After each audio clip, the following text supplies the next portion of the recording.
Welcome to Marple Whispers. I'm Sean, your companion in secrets and suspicion. Here, the softest whisper can unravel the darkest crime. Are you listening closely? Good. Then let the mystery begin. In the shadowy heart of a quaint 1950s English village, where moonflowers bloom like forbidden secrets under the silver glow of night, a wealthy widow sips her final poisoned tea on a garden bench. Enter Miss Jane Marple, the unassuming elderly sleuth with eyes sharper than thorns, unravelling a web of deceit among 5 suspects. A debt-ridden nephew, a grudge-holding gardener, a lovesick maid, a blustery colonel, and a vengeful old friend. Clues hide in wilted petals, smudged honey jars, and whispered betrayals. Will Marple expose the killer before another shadow falls? Dive into this cosy Agatha Christie-style mystery of jealousy, inheritance, and deadly revenge. The garden holds the truth, but can you spot it? Chapter 1. The Shadow in the Garden. In the heart of the English countryside, where the gentle hills of Devon rolled like the folds of a well-worn tapestry, lay the village of Mallowby. It was the summer of 1952, a time when the scars of war still lingered in the ration books and the rationed chatter of neighbours. Yet the bloom of peace had returned to the hedgerows and the thatched roofs. Mallowby was a place of unhurried rhythms. The milk carts rattle at dawn, the church bells tolling for evensong, and the murmur of gossip over cream teas at the vicarage. At its edge stood Hargrove Manor, a Georgian house of weathered stone, its windows glowing like watchful eyes against the encroaching twilight. Mrs. Eleanor Hargrove, the mistress of the manor, was the very embodiment of village gentility. A widow of some 60 years, with silver-streaked hair pinned in a neat chignon, and a figure still trim from years of tending her beloved gardens, she moved through life with the quiet authority of one who had outlived both husbands and scandals. Her gardens were her pride, acres of manicured lawns giving way to borders of delphiniums, hollyhocks, and, most famously, her moonflowers. These ethereal blooms, with petals as pale as a ghost's whisper, opened only under the night's caress, transforming the estate into a silvery wonderland after dusk. "They remind me of secrets," Eleanor would say with a conspiratorial smile, "beautiful but fleeting." On this particular evening, as the sun dipped below the horizon in a blaze of rose and gold, Eleanor had gathered a select company in her garden for an informal supper. The air was warm, laced with the scent of jasmine and freshly turned earth, and a string of fairy lights twinkled along the pergola. At the long oak table, laden with cucumber sandwiches, Victoria sponges, and decanters of elderflower cordial, sat her guests, 5 souls whose lives intertwined with hers in ways both overt and concealed. There was her nephew, Reginald Hargrove, a dashing fellow of 35 with a city polish that chafed against the rural idyll. Dressed in a linen suit that strained at the seams from too many indulgences, he lounged with the nonchalance of youth, his dark eyes flicking restlessly to the horizon. Reginald, an aspiring playwright who had returned from London after a string of theatrical flops, relied heavily on his aunt's generosity. "Darling Aunt Ellie," he drawled, helping himself to a second slice of cake, "your hospitality is the only thing that keeps me from starving in that beastly metropolis." Beside him fidgeted Mr. Thomas Digby, the head gardener, a sturdy man in his 50s, with a face weathered like old bark and hands calloused from decades of coaxing life from the soil. Digby had been with the Hargroves since before the Great War, tending the grounds with a devotion bordering on obsession. Yet lately, whispers in the village suggested tensions. Eleanor's parsimony clashing with Digby's demands for better pay amid rising costs. "These moonflowers won't bloom on gratitude alone, ma'am," he had grumbled earlier that week, his voice a low rumble like distant thunder. Serving them with quiet efficiency was Lily Parsons, Eleanor's maid of all work, a fresh-faced girl of 22, with auburn curls escaping her cap and eyes that sparkled with unspoken dreams. Lily had come to Malaby from a distant orphanage, and Eleanor had taken her under wing like a wayward chick. But tonight, Lily's cheeks flushed as she poured tea for Reginald, her gaze lingering a fraction too long. "More sugar, sir," she murmured, her voice soft as the petals she brushed from the tablecloth.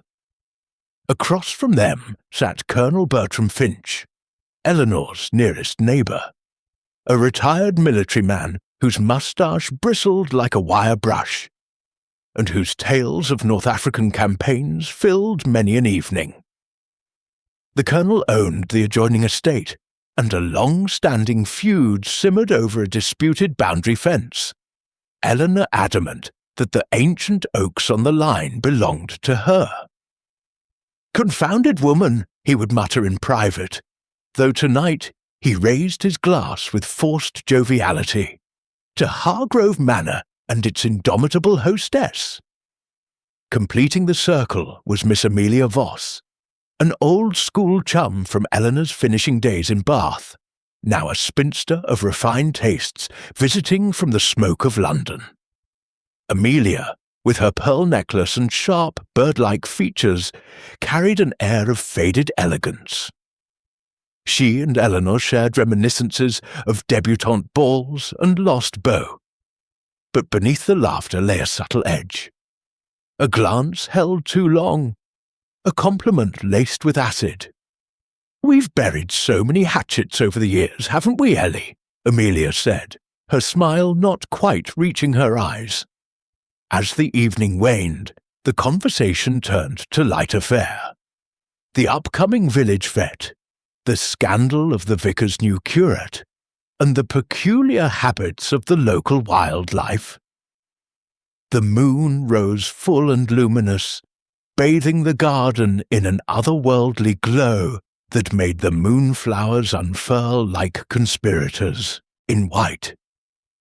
Eleanor, ever the gracious host, retired to her favourite wrought-iron bench at the garden's edge, a secluded nook framed by trellises heavy with climbing roses. In her hand she cradled a porcelain teacup, steaming with her nightly ritual, chamomile infused with a dollop of wild honey from her own hives. "Do stay a moment longer, dears," she called softly as the guests prepared to depart. "The night air is balm for the soul." Reginald pecked her cheek with theatrical flair. "Until tomorrow, Aunt." Dream of moonlit adventures. Digby nodded gruffly, tipping his cap, while Lily curtsied with a shy curtsy. The colonel boomed a farewell, and Amelia lingered for a whispered aside before vanishing into the shadows of the lane. The clock in the manor struck 10, its chimes echoing through the still night, and then silence, save for the rustle of leaves and the distant hoot of an owl. Dawn broke crisp and unforgiving the next morning, painting the sky in streaks of pink and lavender. Tommy Wilkins, the village paperboy, pedalled his bicycle up the gravel drive to Hargrove Manor as he did every day, whistling a tune from the wireless. At 14, Tommy was all gangly limbs and boundless curiosity, his satchel bulging with the latest editions of the Times. But as he rounded the bend toward the front door, his whistle faltered. There, in the moonlit garden, now bathed in harsh morning light, sat Mrs. Hargrove on her bench, as still as the statues in the churchyard. Tommy dropped his bicycle with a clatter and approached, heart pounding. Her head lolled slightly, the teacup overturned in her lap, staining her silk dressing gown with a dark viscous stain that was not tea. The moonflowers around her drooped limply, their petals bruised and wilted as if scorched by an unseen frost. "Mrs. Hargrove?" Tommy's voice cracked. No answer. He backed away, pale as milk, and sprinted for the village constable. By mid-morning, Mallowby buzzed with the shock of it. Dr. Hargreaves, the local physician with his black bag and sombre mien, arrived post-haste. After a brief examination, he straightened, his face grave.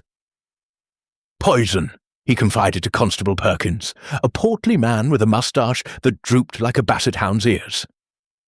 "Cyanide, by the smell of almonds on her breath, swift and merciless, administered no more than an hour after the guests left, I'd wager." Perkins mopped his brow. "Murder, then? In our little Mallowby? Who'd want to harm a fine lady like Mrs. Hargrove?" Word rippled through the lanes like a stone skipped across a pond. At Spinney Cottage on the village green, where Miss Jane Marple was staying with her niece, Clara Emmett, a bustling young housewife with 2 toddlers and a penchant for bridge. The news arrived with the Morning Post. Miss Marple, a sprightly 70-something with a mop of white curls, bird-like eyes that missed nary a detail, and a lap perpetually occupied by knitting, paused mid-stitch. "A murder in the Moonlit? Garden, you say?" Miss Marple murmured, her needles clicking like tiny castanets. She had come to Mallowby for a quiet fortnight, escaping the bustle of St. Mary Mead, but human nature, she knew, followed one everywhere. How very like the tales one reads in novels! Yet real life, my dear Clara, is often far more intricate. Clara, pouring tea with trembling hands, nodded vigorously. "It's dreadful, Aunt Jane. They say it was poison in her tea. And all those guests last night, Reginald, the gardener, that maid, even old Colonel Finch." Miss Marple's eyes twinkled. "Guests, eh? And a garden under the moon. Poisons are such personal things, don't you think? Like weeds that creep unnoticed until they choke the bloom." She set aside her wool, her mind already threading the first strands of inquiry. For in villages like Mallowby, secrets were as abundant as the wildflowers, and Miss Marple had a nose for them sharper than any thorn. As the sun climbed higher, casting long shadows over the manor, the stage was set for unravelling. Little did the villagers know, the shadow in the garden was but the first petal falling from a much darker rose. Chapter 2. Tea and Suspicions. The afternoon sun slanted through the lace curtains of Hargrove Manor, casting intricate patterns on the Persian rugs that spoke of faded opulence. The house, usually a bastion of quiet refinement, now hummed with an undercurrent of unease, like a hive disturbed by an unseen hand. Morning had descended swiftly upon its halls. Black crape draped the mirrors, and the grandfather clock in the foyer ticked with sombre insistence, as if marking the hours since Eleanor's untimely departure from the world of the living. The air carried the faint, cloying scent of lilies, funeral flowers delivered that morning by well-meaning villagers, mingling with the more comforting aroma of freshly brewed tea. Miss Jane Marple, her straw hat perched at a jaunty angle, and a wicker basket swinging from her arm, approached the manor with the purposeful step of one accustomed to blending into the background. She had donned her best woolen cardigan, the one with the pearl buttons, for such occasions demanded a touch of formality. Her niece Clara had baked the scones herself, golden and crumbly, slathered with clotted cream and strawberry jam from the Emmett pantry. "A small token," Miss Marple had said, "to ease the sting of loss." But in truth, these visits were her gateway to the heart of any mystery, where grief loosened tongues and sorrow sharpened observations. The door was opened by Lily Parsons, whose apron was smudged with flour, and whose eyes, rimmed with red, betrayed a night of fitful tears. "Oh, Miss Marple," she said, her voice a tremulous whisper, "it's kind of you to come. The others are in the drawing-room. Mr. Pettigrew, the solicitor, is due any moment for the reading." Lily's hands twisted in her apron, a gesture Miss Marple noted with interest. The girl's nails were bitten to vue, the quick, a sign of nerves stretched thin. "Lead the way, my dear," Miss Marple replied gently, her blue eyes twinkling with that deceptive mildness that had fooled many a sharper mind. As they traversed the polished oak hallway, adorned with family portraits of stern Hargroves gazing down in judgment, Miss Marple's gaze darted to the details.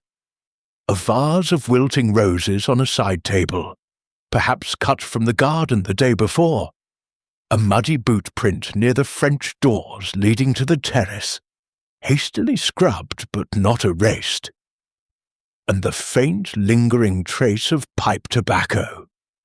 Colonel Finch's brand, if she wasn't mistaken. The drawing-room was a spacious chamber of chintz sofas and mahogany bookcases, its walls lined with shelves of leather-bound volumes that Eleanor had collected with scholarly zeal. Sunlight filtered through the bay windows, illuminating the 5 figures assembled there, each isolated in their own bubble of contemplation. They formed a tableau of suspended animation, like actors awaiting their cue in a drawing-room drama where the plot had taken a fatal turn. Reginald Hargrove occupied the window seat, his long legs stretched out in a pose of studied casualness that failed to mask his agitation.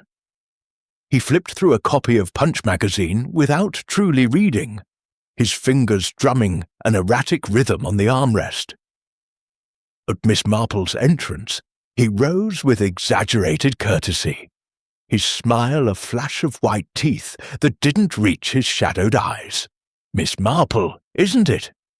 Aunt Clara's aunt from St. Mary Mead. How thoughtful of you to drop by." His voice carried the clipped accents of London theatres, but there was a hitch in it, like a record skipping. "Indeed, young man," Miss Marple said, settling into an armchair and unpacking her basket. "Scones for all. Nothing mends a broken spirit like a spot of tea and baking." She watched as Reginald's gaze flicked to the door, as if expecting interruption. Village talk had painted him as a spendthrift, forever dipping into Eleanor's purse for his artistic pursuits. Had those dips become demands? Miss Marple filed the thought away, like a pattern in her knitting. Mr. Thomas Digby stood by the fireplace, his broad shoulders hunched as he poked at the embers with a brass tong. His tweed jacket strained across his back, and his boots, cleaned but bearing traces of garden soil, left faint marks on the hearthrug. "Afternoon, miss," he grunted, his face a mask of stoic reserve etched with lines from years under the sun. Digby's devotion to the gardens was legendary. He'd bred those moonflowers himself, cross-pollinating strains until they glowed like lunar pearls. But Miss Marple recalled the postmistress's whisper. A heated row in the potting shed just days ago, voices raised over unpaid overtime. "Terrible business," Digby muttered now, accepting a scone with hands that trembled slightly. Mrs. H was out there every evening, admiring the blooms. Who'd think? His words trailed off as Colonel Bertram Finch cleared his throat with a bark that echoed his military past. Seated rigidly in a high-backed chair, the Colonel nursed a tumbler of whiskey. Too early for spirits, Miss Marple thought, but grief took many forms. His moustache quivered as he spoke. Damned shocking, what? Poor Eleanor, cut down in her prime. His eyes, sharp as bayonets, scanned the room, lingering on Digby with poorly concealed disdain. The boundary dispute was no secret. Eleanor's refusal to yield an inch of land had led to solicitors' letters and frosty nods over the hedgerow. Yet here he was, present for the will-reading, his presence a puzzle in itself. "Sugar in your tea, Colonel?" Miss Marple inquired innocently, noting how his grip tightened on the glass. Miss Amelia Voss perched on the edge of a settee, her gloved hands folded primly in her lap, a black veil partially obscuring her angular features. She exuded the polish of city life, her dress from Harrods, her pearls genuine, but there was a brittleness to her, like porcelain on the verge of cracking. "Eleanor and I went back decades," she said, her voice modulated with practiced sorrow. "Schoolgirls together, sharing confidences. To think our reunion ends like this." Miss Marple detected a note of bitterness, as if old wounds festered beneath the surface.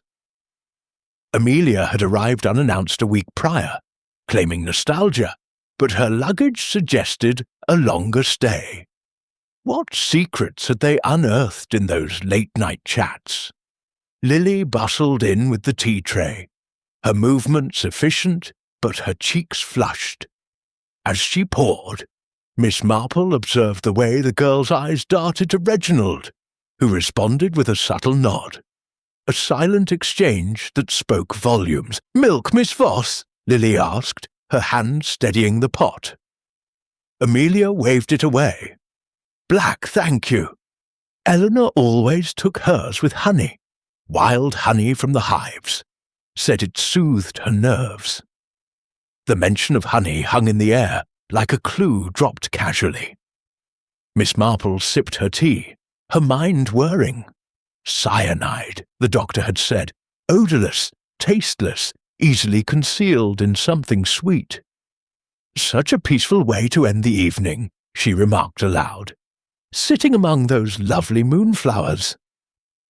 "Did any of you notice anything amiss when you left?" The question, posed with the innocence of idle chatter, elicited a ripple of responses. Reginald laughed nervously. Aunt Ellie was her usual self, waving us off like a queen from her throne. I handed her that old shawl of hers. The night was turning chill. His fingers toyed with a cufflink, engraved with an R, a gift from Eleanor, perhaps. Digby shifted uncomfortably. I lingered a bit, checking the trellises. She asked about the aphids, always fretting over her blooms. Told me to fetch more pesticide come morning. His eyes met Miss Marple's briefly, then dropped. Pesticide, often laced with cyanide derivatives for stubborn pests, a convenient tool for a gardener with a grudge. Colonel Finch harumphed. Was the last to go, I think. Offered to escort Miss Voss down the lane, but she insisted on walking alone. Eleanor bid me good night with that wry smile of hers. Something about fences making good neighbours. His chuckle rang hollow, and Miss Marple wondered at the irony. Had the dispute escalated beyond words? Amelia smoothed her skirt. We chatted briefly by the bench. Old times, you know. She seemed reflective. Mentioned updating her will recently. Her gaze flicked to Reginald, who stiffened. A deliberate prod?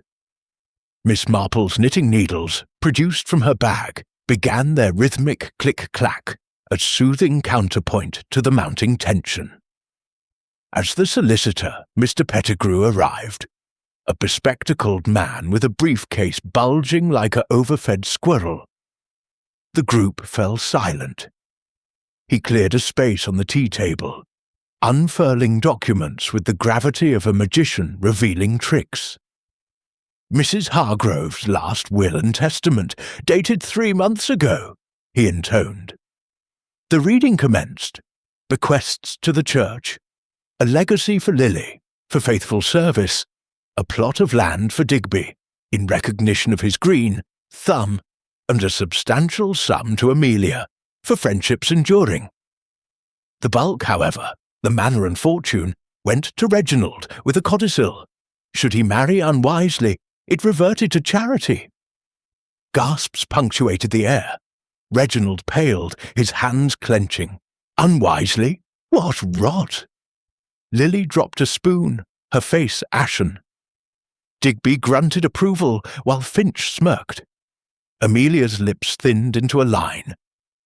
Miss Marple, feigning absorption in her knitting, absorbed it all, the motives blooming like Eleanor's garden. Debts for Reginald, land for Digby, money for Amelia, disapproval for Lily's affections, and land grudges for Finch. And that honey, who had access to the pantry? As Pettigrew droned on, she spotted a crumpled note half hidden under a cushion, its edge singed as if from a hasty burn.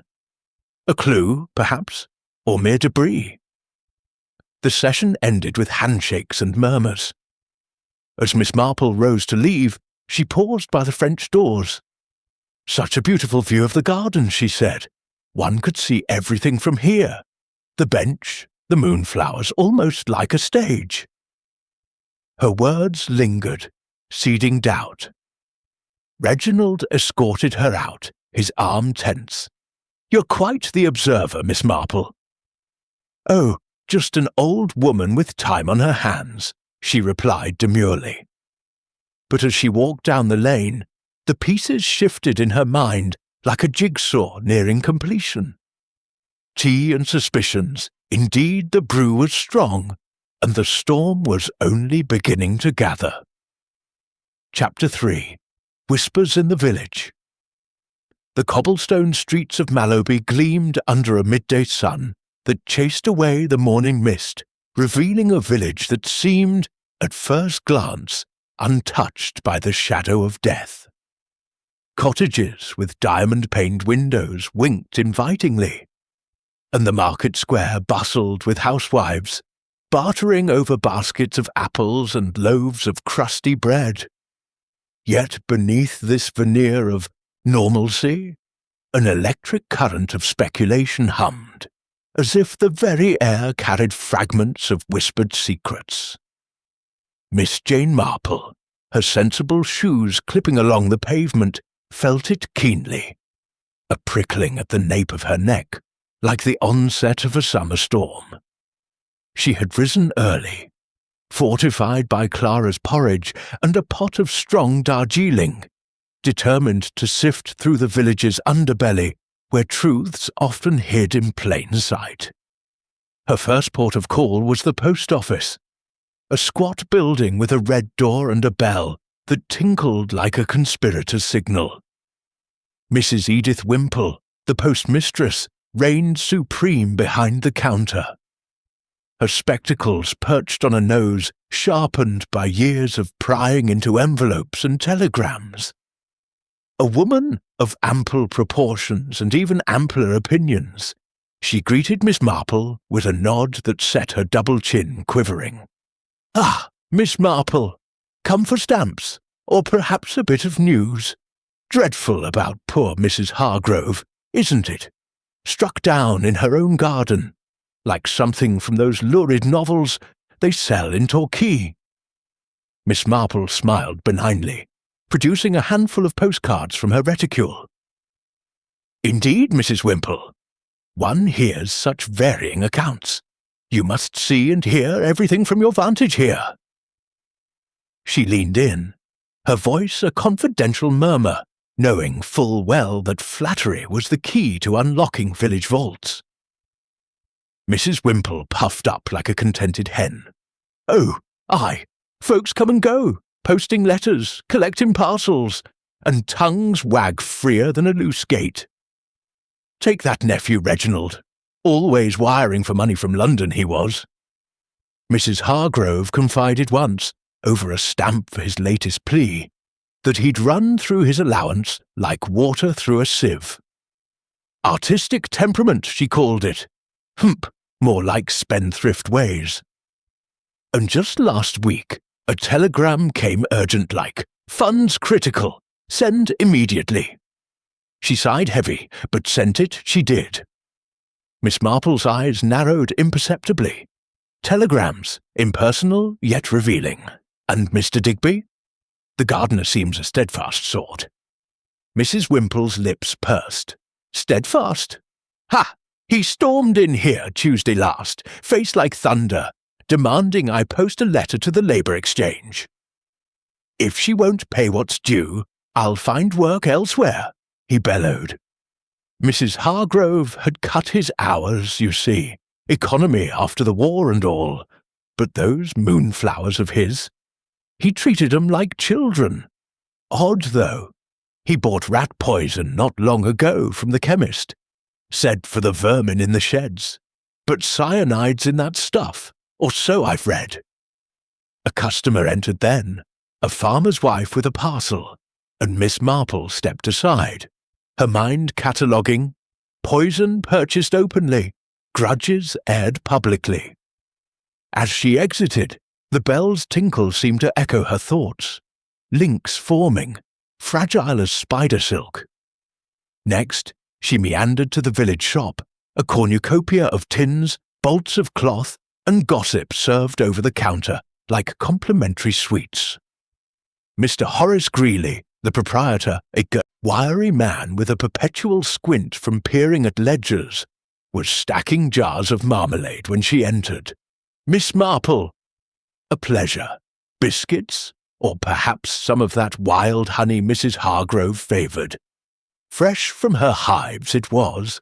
Last jar sold to her own household yesterday morning. Honey, you say? Miss Marple's interest quickened, recalling the doctor's mention of almonds masking cyanide's bitterness. How thoughtful! She did enjoy her chamomile with it, didn't she? Greeley nodded, wiping his hands on his apron. That she did. Lily Parsons fetched it regular. Sweet tooth, that girl, and eyes for young Reginald, if you ask me, giggling over his postcards from the city. But Mrs. Hargrove? She clucked her tongue at it. Unsuitable, she told me once, buying thread for mending. My nephew needs a steady influence, not a flighty maid. And speaking of flights, that Miss Voss, the London visitor, bought a one-way ticket back yesterday, but cancelled it sudden-like after the news broke. Staying on, she is. Old friends, but I overheard 'em in here last week, voices sharp over some ancient tiff. You owe me, Ellie, Miss Voss said. Owe her what, I wonder? Miss Marple purchased a tin of shortbread, her ears attuned to the nuances. Debts emotional, financial, threads weaving a tapestry of motive. As she left, a cluster of women outside the bakery caught her eye, their heads bent in fervent discussion. She lingered nearby, feigning interest in a window display of hats. And Colonel Finch, mark my words, one said, a plump matron with a basket of eggs. That fence row's been boiling for months.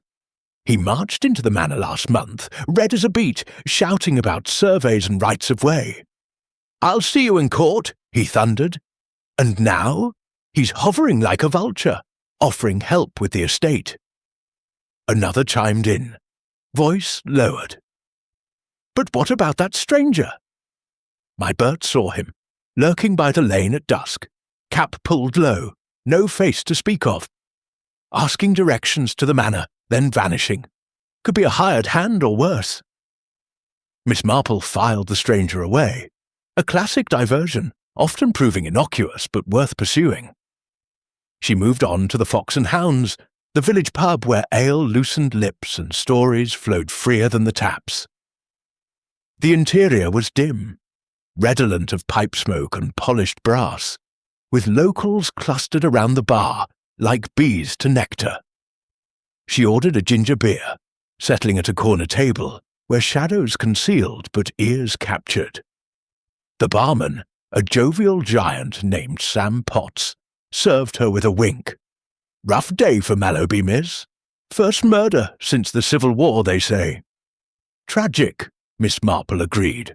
"One wonders about the company she kept that night." Potts leaned in, polishing a glass. "Ah, the supper party. Reginald was in here earlier, downing a brandy like it was water, pale as a ghost, muttering about inheritance taxes. And Digby nursed a pint in the snug, grumbling about ungrateful employers. Threatened to up. Sticks to Devonport, he did. Better wages at the docks." Overhearing from a nearby booth, two farmers expounded. "That maid Lily's the key," one growled, tamping his pipe. "Doting on Reginald like a lovesick calf. Mrs. Hargrove caught 'em whispering in the pantry once. Gave her a dressing down. 'Know your place,' she said. 'Jealousy brews poison, lads.' His companion nodded. "Or the Colonel, war hero, my foot. Souvenirs from the front, including them capsules. Cyanide for spies, weren't it? And that boundary, worth a fortune in timber rights." A third voice, slurred from ale, added the stranger tale again. "Tall chap, foreign accent, maybe. Slipped into the shadows like smoke. Bet he's the culprit. Outsider, see?" Miss Marple sipped her drink, discerning patterns. Envy, avarice, old scores. The stranger emerged as a persistent phantom, a red herring designed to deflect from intimates. As closing time neared, noon regulations still held from wartime, she slipped out, the pub's chatter a chorus in her mind. Her wanderings led her to the churchyard, where ancient yews whispered over mossy stones. The vicar, Reverend Silas Thorne, a scholarly man with ink-stained fingers, was tending the flower beds. "Miss Marple, come to reflect. Indeed, vicar." Mrs. Hargrove was a pillar here, wasn't she? Thorne sighed, straightening. Devout supporter. Donated for the roof fund. But lately troubled. Confessed worries over family, Reginald's profligacy, Lily's infatuation. Even mentioned amending her will to protect the estate from foolish unions. And Miss Voss? Old regrets surfaced in her talks. Sins of youth, she called them. A clue nestled there. Wills and confessions. Miss Marple thanked him, her path now wending back to Clara's cottage. The thatched roof glowed in the afternoon light, smoke curling from the chimney like a question mark. Inside, by the inglenook fireplace, she sank into her armchair, retrieving her knitting, a pink wool scarf for Clara's youngest. The needles clicked in rhythm with her thoughts, piecing fragments like yarn. Cyanide, his swift, silent, requiring proximity. Access to the kitchen. Lily, naturally preparing the tea. Digby, harvesting chamomile and honey. Reginald, lingering with the shawl, perhaps a sleight of hand. The stranger, too vague, too convenient. And Amelia's cancelled ticket, staying for grief or guilt. Clara entered, bearing scones. "Any luck, Aunt Jane?" Miss Marple smiled enigmatically. "Whispers, my dear, are like echoes. They reveal more than shouts. The village speaks volumes, if one listens." As twilight encroached, casting long shadows across the green, Miss Marple pondered the web. Motives entangled, clues scattered like petals. The moon would rise soon, illuminating secrets, or concealing them further. The hunt was afoot, and in Mallowby's quiet lanes, danger lurked in the familiar. Chapter 4. The Gardener's Secret. The morning mist clung to Mallowby like a widow's veil, softening the edges of the thatched roofs and muffling the clatter of milk bottles on doorsteps. The village, still reeling from the tragedy at Hargrove Manor, seemed to hold its breath, as if awaiting the next act in a play none had rehearsed. Miss Jane Marple, fortified by a breakfast of Clara's poached eggs and a second pot of tea, set out with her umbrella, more for propriety than weather, as the sky promised only a gentle drizzle. Her destination was the potting shed at the edge of Hargrove Manor's grounds, where Mr. Thomas Digby, the gardener, tended his domain with the reverence of a monk in a cloister. Miss Marple's instincts, honed by years of observing human nature's quirks, told her that the soil of Mallowby held more than roots. It held secrets. The path to the shed wound through the manor's gardens, a symphony of colour and scent despite the pall of morning. Roses nodded in the breeze, their thorns glinting like tiny daggers. And the moonflowers, now closed in daylight, stood sentinel around the fateful bench where Eleanor Hargrove had met her end. Miss Marple paused there, her sharp eyes scanning the scene. The bench, wrought iron with a patina of age, bore no overt signs of violence, but the surrounding earth was scuffed as if trodden by hurried feet. A single petal, bruised and forlorn, lay caught in a crack, a moonflower, untimely plucked. She tucked it into her handbag, a silent witness to the night's events. The potting shed loomed ahead, a sturdy structure of weathered wood with a tin roof that pinged softly under the drizzle. Inside, Mr. Digby was at work, his broad frame bent over a workbench cluttered with trowels, seed packets, and jars of murky liquids. The air was thick with the loamy tang of earth and the sharp bite of chemicals. Shelves groaned under pots of moonflowers, their green leaves vibrant even in repose, and a battered kettle steamed on a portable stove. Digby looked up as Miss Marple knocked, his face a map of creases etched by sun and temper. "Morning, miss," he said gruffly, wiping his hands on a rag that bore suspicious stains. "Didn't expect company." "I shan't intrude long, Mr. Digby," Miss Marple replied, her tone as soothing as chamomile. "I merely wish to admire your handiwork." Mrs. Hargrove spoke so fondly of these gardens, especially the moonflowers. She gestured to a pot, her eyes catching the glint of a glass bottle tucked behind it, labelled "Pest Away, contains cyanide compounds." Digby's jaw tightened, but he nodded. Aye, her pride and joy they were. Took years to get 'em bloomin' right. She'd sit out there nightly, sipping her tea, watching 'em open. His voice softened, then hardened again. Shame what happened. Never thought I'd see murder in Mallowby. Miss Marple settled onto a stool, her umbrella propped like a sceptre. A terrible shock. You were here that evening, I understand, tending the grounds? Her question was light, but her gaze was not, noting the way Digby's fingers lingered on a spade's handle. "Checking the trellises," he confirmed, his eyes darting to the bottle. "Mrs. H. asked about aphids, always fussing over her blooms. I left just after the others, maybe 10ish. She was fine then, waving from the bench." He paused, then added, "That pesticide's for the pests, mind. Garden's full of 'em this year." "Of course," Miss Marple said, her smile disarming. "Chemicals are such a necessity, aren't they? Though one must be careful with such potent mixtures." She let the words hang, observing the faint flush creeping up Digby's neck.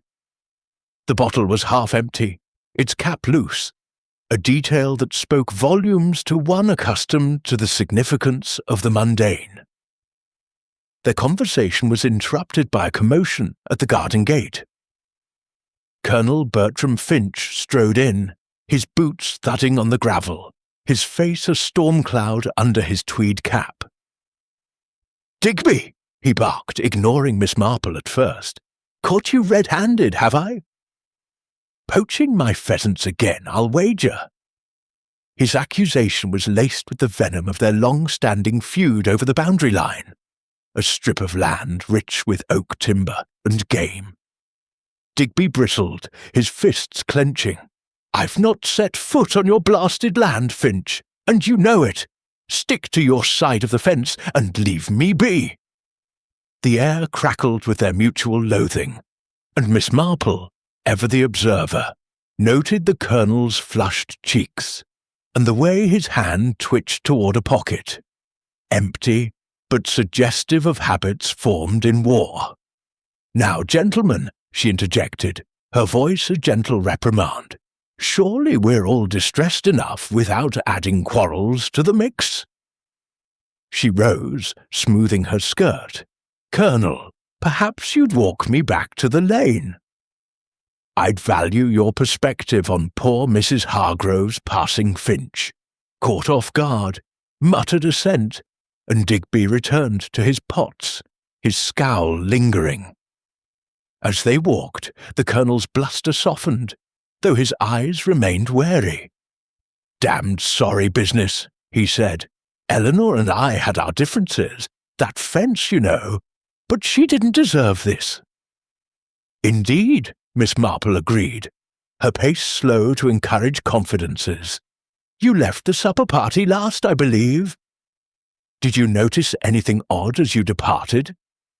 Finch hesitated, his moustache twitching. "Offered to see Miss Voss home, but she declined. Said she wanted a word with Eleanor. Private, like. I saw 'em talking by the bench as I left. Eleanor was sipping that tea of hers, shawl round her shoulders. All seemed right as rain."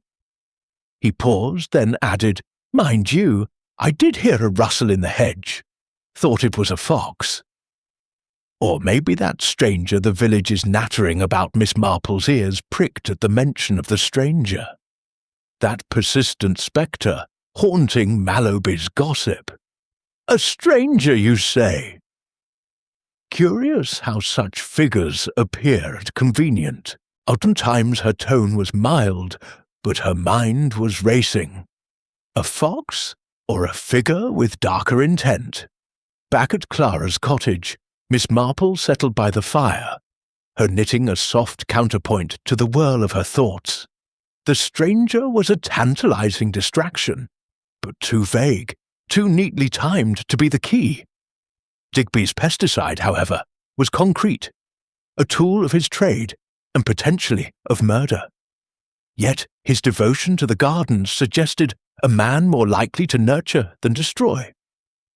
Or was it a facade? And Finch's timely interruption, had it been staged to deflect suspicion? She recalled a visit to her friend Mrs. Bantry, who once found a gardener's loyalty masking a petty theft. "People are like plants," Miss Marple mused aloud, startling Clara, who was darning socks nearby. "Some thrive in plain sight, others hide poison in their roots." Clara looked up, curious. "Found anything, Aunt Jane?" "Only threads, my dear," Miss Marple replied, her needles clicking. "But threads, when pulled, unravel the most surprising patterns." She thought of the wilted petal in her handbag, the scuffed earth, the half-empty pesticide bottle. And then there was the honey jar. Greeley's words at the shop echoed, "Last jar sold to her household yesterday morn." By whom? Lily, with her furtive glances at Reginald, or someone else with access to the pantry? A knock at the door heralded Constable Perkins, his round face flushed from cycling. "Begging your pardon, Miss Marple," he said, removing his helmet. "Thought you'd want to know. We've traced that stranger." a peddler, selling pots door to door. Left Mallowby by dawn, alibi tight as a drum. Seems a dead end, Miss Marple nodded, unsurprised. Thank you, Constable. Red herrings are part of the chase, are they not? Perkins blinked, puzzled, and took his leave. The stranger's dismissal sharpened her focus on the inner circle. Those who knew Eleanor's habits, her tea, her honey. As evening fell, Miss Marple strolled to the manor's gate, drawn to the garden once more. The moon was rising, a pale crescent promising to illuminate the night as it had Eleanor's last moments. Standing by the bench, she envisioned the scene, the guests departing, Eleanor alone with her cup, the moonflowers unfurling. Had someone lingered, unseen, to tamper with the honey? Or had the poison been prepared earlier, in the bustle of the supper? A rustle in the shrubbery made her turn, her heart quickening, but it was only a hedgehog scuttling into the shadows. Yet the sound jogged a memory. Finch's mention of a rustle, dismissed as a fox. Miss Marple's eyes scanned the hedge, catching a glint, a tiny glass vial, half buried in the soil, its label faded but legible, pest away, empty. She slipped it into her handbag beside the petal, her mind threading new connections. Back at the cottage, she sat by the lamplight, her knitting idle. Digby's shed, Finch's temper, the honey. Jar, the vial, clues like stars in a constellation, their pattern just out of reach. It's like my old friend Dolly's embroidery, she murmured to herself. A one wrong stitch, and the whole design falters. But whose stitch had been the fatal one? The village slept, but Miss Marple's mind did not. The gardener's secret was not just in his shed, it was in the soil, the shadows, and the silent blooms that had witnessed a murder. Chapter 5. The Maid's Confession. The afternoon sun draped Mallowby in a golden haze, softening the edges of the village's grief, but doing little to dispel the undercurrent of suspicion that rippled through its lanes. Miss Jane Marple, her knitting bag slung over her arm like a detective's satchel, walked purposefully toward Hargrove Manor, her mind as sharp as the needles she carried.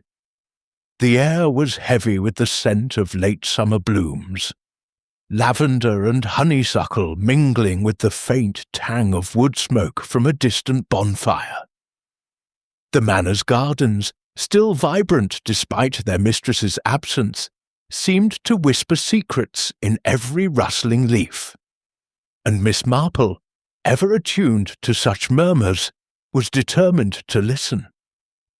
Her morning had been spent reflecting on the threads she'd gathered. The wilted moonflower petal, the empty vial of pestaway tucked in her handbag, and the village gossip painting motives in broad, colourful strokes. Yet it was the human heart, she knew, that held the key to murder. And today she sought the heart of Lily Parsons, the maid whose flushed cheeks and furtive glances at Reginald Hargrove suggested more than mere devotion to duty. Miss Marple had arranged to meet Lily in the manor's kitchen, under the guise of delivering a recipe for Clara's lemon drizzle cake, a pretext as innocuous as it was calculated. The kitchen was a cavern of warmth and order, its flagstone floor scrubbed to a gleam, and copper pots gleaming on their hooks. A vast oak table bore the scars of countless meals, and a kettle hissed on the range, filling the air with steam. Lily stood at the sink, polishing silver with a vigour that suggested distraction rather than diligence. Her auburn curls were pinned haphazardly, and her apron was askew, as if her thoughts were elsewhere. At Miss Marple's gentle knock, she started, nearly dropping a spoon. "Oh, Miss Marple!" "I didn't hear you come in," she said, her voice high and brittle. "No trouble, my dear," Miss Marple replied, setting her bag on the table and producing a folded paper. "Clara thought you might like her recipe. It's quite the talk of St. Mary Mead, but I confess, I also hoped for a quiet word.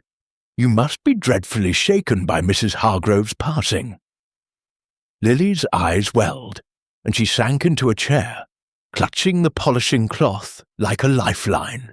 "It's awful, miss. She was so good to me, took me in when I had nowhere else.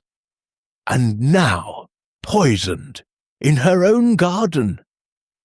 Her voice broke, and Miss Marple, with the firm, practised ease of one who knew tears often unlock truths, offered a handkerchief from her bag.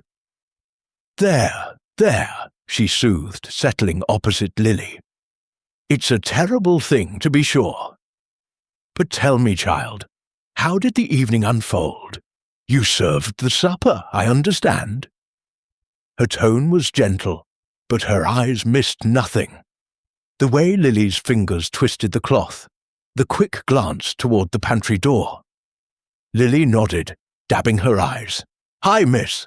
I set out the food, sandwiches, cakes and such, and poured the cordial. Mrs. Hargrove liked everything just so. After, I made her chamomile tea, like always, with a spoonful of honey from the hives. She took it to the bench herself, said she wanted to enjoy the moonflowers." Her voice trembled, and she looked down. "I didn't see nothing odd, I swear." Miss Marple's needles emerged, clicking softly as she began a new row on her scarf.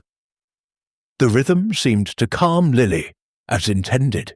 "Of course, dear, but you were fond of Mrs. Hargrove, weren't you?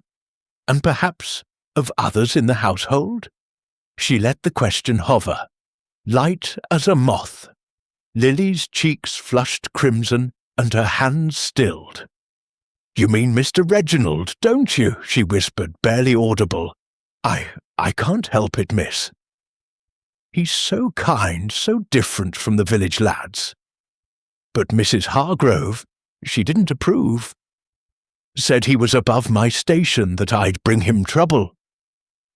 She caught us talking in the hall once, and oh, she was cross. Told me to mind my place, or I'd be out. Miss Marple's eyes softened, but her mind sharpened. "Love can be a complicated thing," she murmured. "Did you resent her for it?" Lily's head snapped up, eyes wide with horror. "Resent her? No, miss. I was grateful, truly. She left me a bit of money in her will, enough to start anew somewhere. I'd never harm her." Her sincerity rang true, but Miss Marple noted the tremor in her voice, the way her gaze flicked to the pantry again. "Tell me about the honey," Miss Marple said, her tone conversational. "You fetched it from the shop, didn't you?" "Mr. Greeley mentioned it."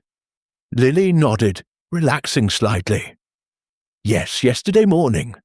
Mrs. Hargrove was particular, only wild honey from her hives, not the shop's usual stuff. I brought the jar to the pantry, left it there for her tea. Mr. Digby harvested it fresh that day." Her words faltered, as if a thought had snagged. "But I didn't touch it after, miss." I swear Miss Marple's needles paused.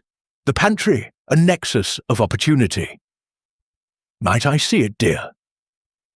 Just to satisfy an old woman's curiosity, she rose, her movements spry despite her years. And Lily, hesitant, led her to the small room off the kitchen. Shelves lined the walls, laden with jars of preserves, sacks of flour, and a single glass jar of honey, its amber glow catching the light. Miss Marple peered closely, noting a faint smudge on the lid. A fingerprint, perhaps, or merely grease. The jar was 3/4 full, its seal intact, but something about it seemed off. She filed the observation away, like a stitch held for later.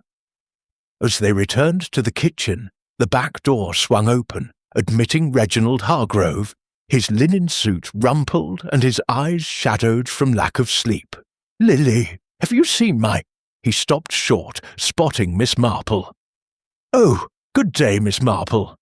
Checking on our Lily, are you?" His charm was practiced, but the strain in his voice was unmistakable. "Just a neighbourly chat," Miss Marple replied, her smile disarming. "You must be dreadfully busy, Mr. Hargrove, with the estate matters." Her eyes flicked to his hands, which clutched a cigarette case. Engraved, she noted, with the same R as his cufflinks. A gift from Eleanor, perhaps, or a token of his inheritance. Reginald forced a laugh, trying to keep things in order. "Aunt Ellie left a bit of a tangle, you know." He glanced at Lily, who busied herself with the silver, her cheeks flaming. The air between them crackled, and Miss Marple sensed a connection deeper than propriety allowed. As Reginald excused himself, Miss Marple turned back to Lily. "One last thing, dear.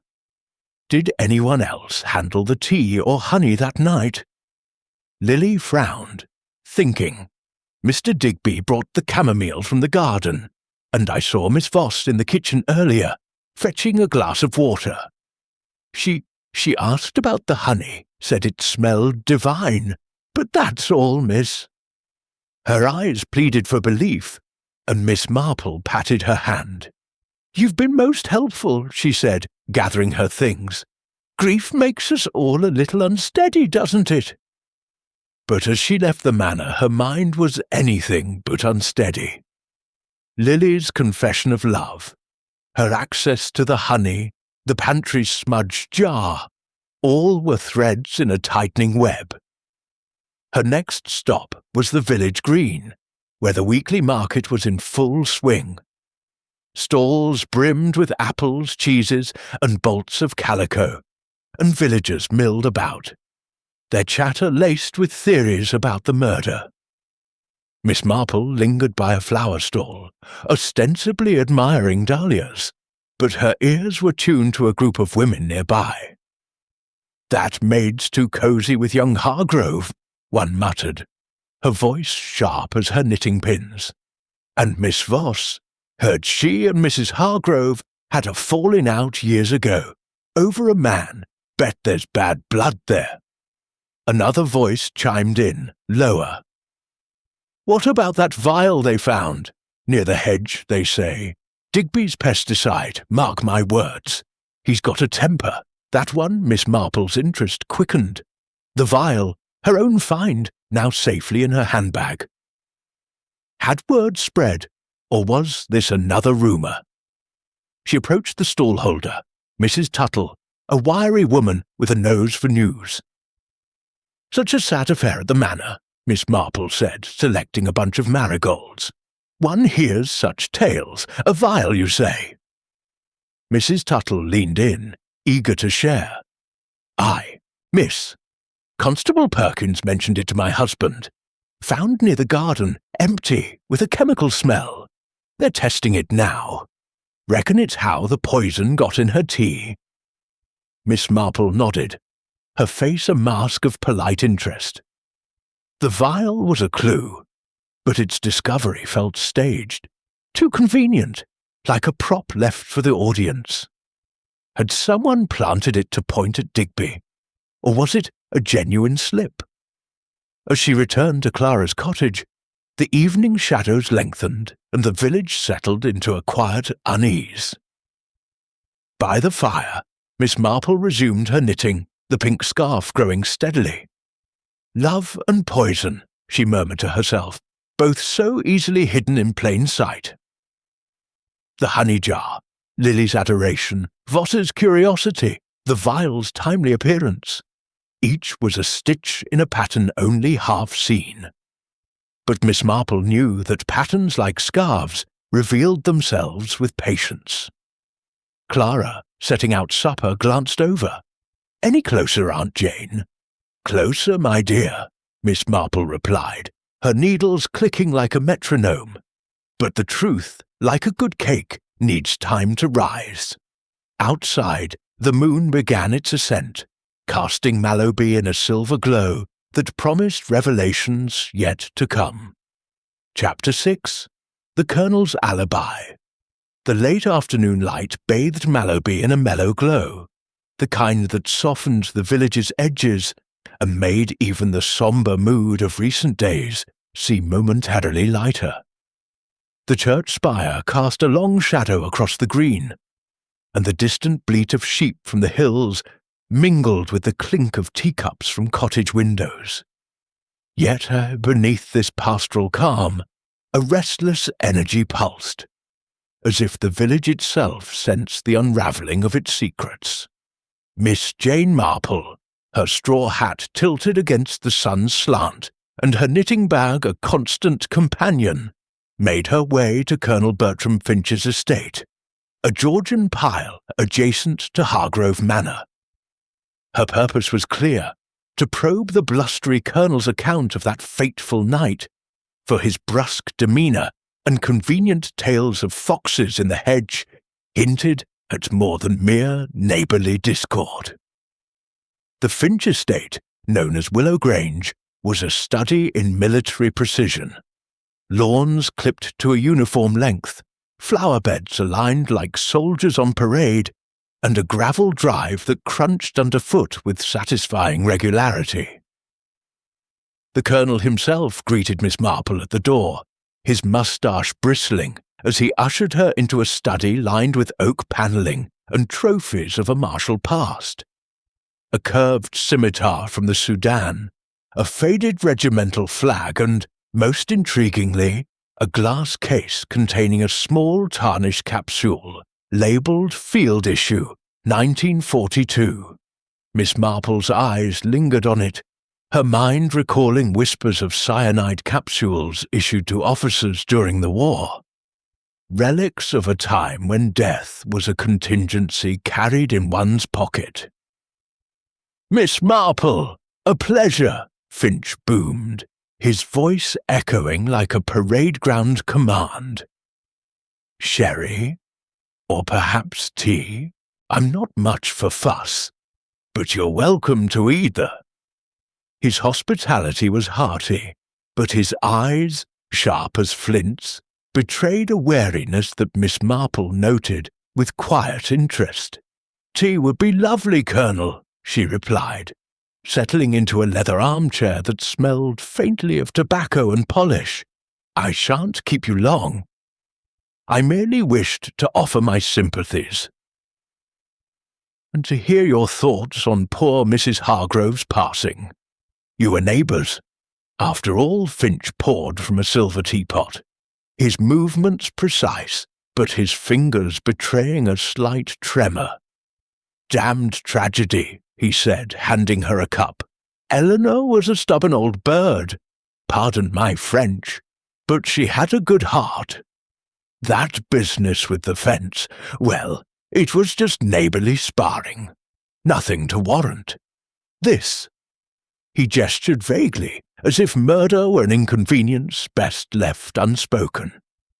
Miss Marple sipped her tea, noting its bitter edge, lacking the honey Eleanor favoured.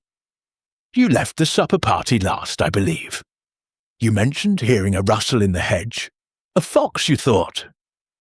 Her tone was light, conversational, but her eyes were as keen as a hawk's, watching his reaction. Finch nodded, leaning back in his chair. "Aye, that's right. Offered to walk Miss Voss home, but she was set on staying a bit longer with Eleanor. I saw them chatting by the bench, Eleanor with her tea, shawl round her shoulders, moonflowers all aglow. I took the lane home, heard that rustle as I passed the hedge. Thought nothing of it, plenty of wildlife about. Got home around 10, turned in early. Insomnia's been plaguing me since the war, though. Lights on late, as my housekeeper can attest." Miss Marple's needles emerged from her bag, clicking softly as she resumed her scarf. The rhythm seemed to unsettle Finch, whose gaze flicked to the capsule in its case. "A curious keepsake," she remarked, nodding toward it. From your service days? Finch's face tightened, then relaxed into a forced chuckle. Souvenir from the North Africa campaign. Never used, of course. Just a memento of darker times. Cyanide. For emergencies. Kept under lock and key, mind you. He tapped the case, which rattled slightly, and Miss Marple noted the lock. A flimsy thing, more decorative than secure. Very wise, she said, her smile disarming. Such things are best kept safe. Tell me, Colonel, did you notice anything unusual about the other guests that night?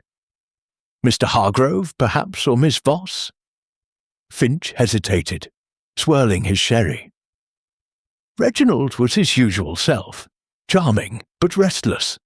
Kept checking his watch, as if he had somewhere to be. And Voss, well, she was all smiles, but there was a sharpness to her. Old school chums, they said, but I sensed a chill. Eleanor mentioned something about a past misunderstanding over dinner. Laughed it off, but Voss didn't. Miss Marple filed this away, her needles clicking faster. A past misunderstanding, another thread to tug. As she rose to leave, she paused by a window overlooking the boundary line, where ancient oaks marked the disputed land. Such a pity about the fence, she said. Mrs. Hargrove was quite firm on keeping those trees, wasn't she? Finch's moustache twitched. Stubborn as a mule. That land's worth a pretty penny. Timber rights, you know. But I'd not kill over it, if that's what you're thinking. His tone was jocular, but his eyes were not, and Miss Marple's smile remained serene. Thank you for the tea, Colonel, she said, stepping into the garden. You've a fine view here. One could see clear to the Manor's bench on a moonlit night. She left the implication hanging, like a mist over the fields. Her next move was to revisit the village, where the afternoon market had given way to the quieter rhythms of tea time. At the Fox and Hounds, she found Constable Perkins nursing a pint, his notebook open on the bar. Miss Marple, he greeted, straightening. Any thoughts on our mystery? The vials with the chemist now. Definitely cyanide-based, but no fingerprints, clean as a whistle. Curious, Miss Marple mused, ordering a lemonade. A vial so conveniently found, yet so carefully wiped. Almost as if someone wanted it. Noticed Perkins blinked, scribbling a note, and she continued, What of the stranger? Any further leads? Perkins shook his head. Peddler, as I said. Traced him to Exeter. Sold pots in 3 villages that day, left before dawn. Solid alibi. I'm thinking it's someone closer to home. Miss Marple nodded, her suspicions aligning. The stranger was a classic diversion, like the mysterious figures in her friend Mrs. McGillicuddy's tales, always more smoke than fire. Her thoughts returned to Finch's capsule, its lock too weak for safety, and his claim of insomnia. A neighbour had mentioned lights on late at Willow Grange. Could Finch have slipped back to the manor unseen? She wandered to the churchyard, where the setting sun cast long shadows over the graves. There she encountered Miss Amelia Voss, arranging flowers at Eleanor's memorial stone. Amelia's face was pale, her gloves pristine, but her eyes held a flicker of unease. Miss Marple, she said, forcing a smile, paying respects as I am? Indeed, Miss Marple replied, her tone warm. You and Mrs. Hargrove shared such a history. The Colonel mentioned a misunderstanding. Nothing serious, I hope. Amelia's smile faltered. Oh, ancient history. A youthful folly, a suitor we both fancied at school. Eleanor won, of course. She always did. Her voice held a trace of acid, and Miss Marple noted it, like a dropped stitch in a pattern. As they parted, Miss Marple lingered, examining the churchyard's edge, where a path led to the manor's garden. A scrap of fabric caught her eye. Grey tweed snagged on a bramble, matching Finch's cap. A careless moment, or another, planted clue. She tucked it into her handbag, alongside the petal and vial, her collection of fragments growing. Back at Clara's cottage, twilight settled over Mallowby, the sky a bruise of purple and gold. Miss Marple sat by the fire, her knitting a steady rhythm as Clara bustled with supper preparations. "Any progress, Aunt Jane?" Clara asked, slicing bread. "Progress, my dear, is like knitting," Miss Marple replied, her eyes twinkling. "Each stitch seems small, but together they form a whole." She thought of Finch's capsule, Amelia's bitterness, the tweed scrap and the wiped vial.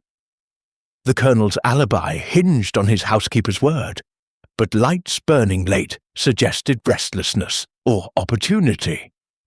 And Amelia's old grudge, was it motive enough for murder? A knock at the door brought news, a boy from the manor delivering a note from Lily. "Miss Marple, I remembered something," it read. "Miss Voss was in the pantry alone that night, before the tea was made. She said she was looking for sugar, but we'd none out." Miss Marple's needles paused. The pantry, where the honey jar sat, its smudge now a glaring clue. As the moon rose, casting Mallowby in a silver sheen, Miss Marple felt the web tightening. The Colonel's alibi, like the village's calm, was a facade, and the truth lay buried in the ordinary tea, tweed, and whispered grudges. "It's like my old friend Miss Hartnell's bridge games," she murmured. "The cards seem random, but the winning hand is always there, if you watch closely." Outside, the night whispered its own secrets, and Miss Marple knew the next move would bring her closer to the heart of the mystery, or deeper into its shadows. Chapter 7. Moonflowers and Memories. The dawn light filtered through the lace curtains of Clara's cottage, painting the room in soft hues of rose and amber, as if Mallowby itself were awakening from a troubled dream. Miss Jane Marple rose early, her mind already abuzz with the fragments of the puzzle she had collected like a magpie with shiny baubles, the smudged honey jar, the tweed scrap snagged on brambles, the empty vial of pest away, and Lily's hesitant note about Miss Voss lingering in the pantry. The village slumbered still, but Miss Marple knew that secrets, like morning dew, evaporated quickly under the sun's scrutiny. She dressed in her sensible grey wool, pinned her white curls neatly, and set out for Hargrove Manor, determined to revisit the crime scene with fresh eyes.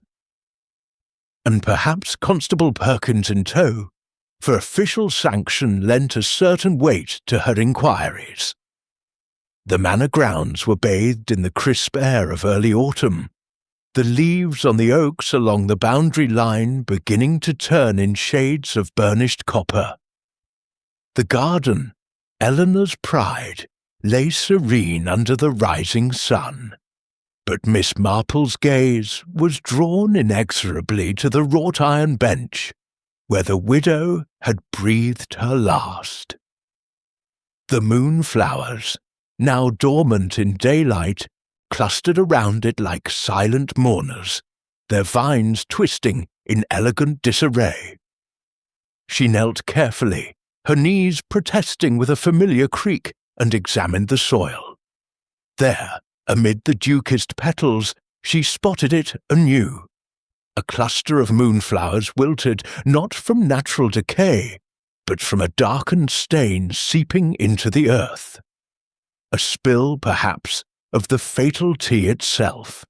The petals were scorched at the edges, as if kissed by an acrid frost, and the surrounding grass bore faint yellowing, unnatural for the season. Remarkable, Miss Marple murmured, her fingers brushing a leaf. Moonflowers were delicate, thriving only in the night's embrace. A foreign liquid would wither them swiftly. This was no mere accident. The poison had overflowed, betraying its presence to those who knew where to look. She straightened, dusting her hands, and signalled to Constable Perkins, who had arrived puffing from his bicycle, his notebook at the ready. "Morning, Miss Marple," he said, tipping his helmet. "What have we got here?" "Another clue." "Indeed, Constable," she replied, her voice steady as she pointed to the wilted blooms. "See how these flowers have suffered? Not from the dew or the chill, but from a spill, likely the tea itself, laced with cyanide. The poison's bitterness would scorch tender plants like this.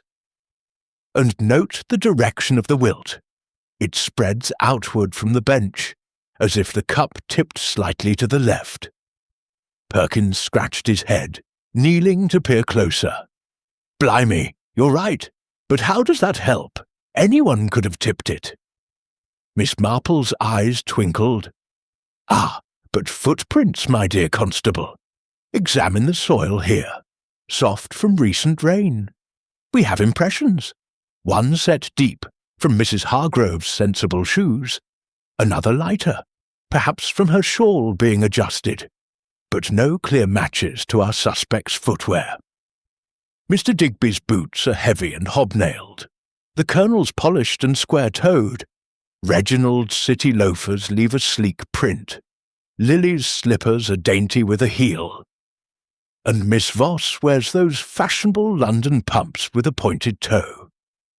None align perfectly with this vague mark near the spill, almost as if someone took care not to leave a trace, or wore something unusual." Perkins jotted furiously, his brow furrowed. "Clever, miss. So the killer was cautious, maybe slipped in after the guests left. But who?"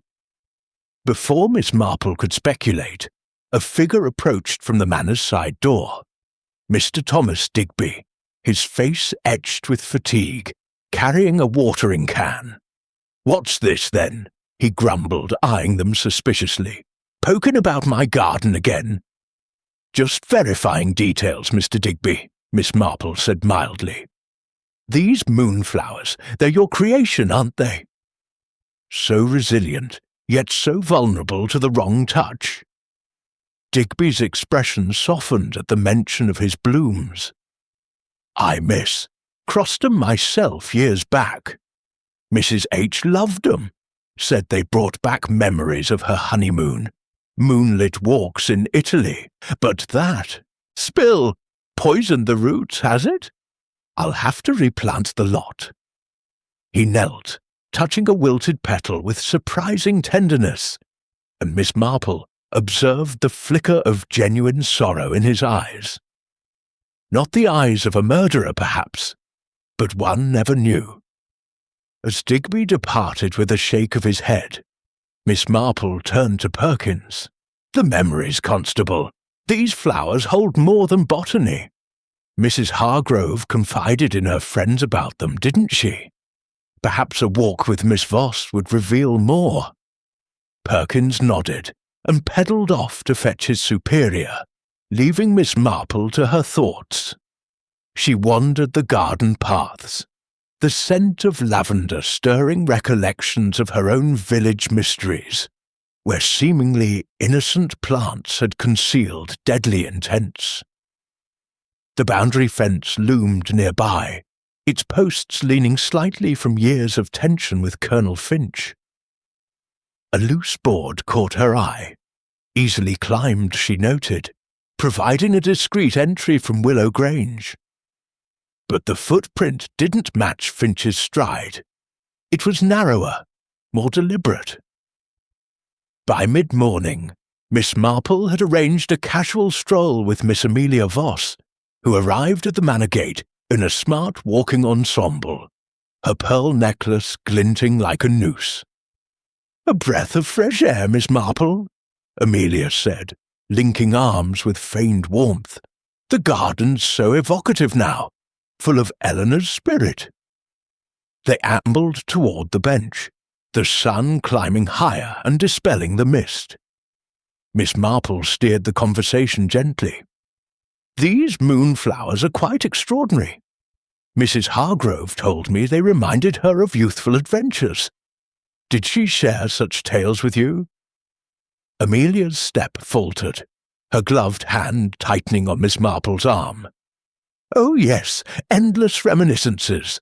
Our school days in Bath, dances and dalliances. But some memories are best left buried, aren't they?"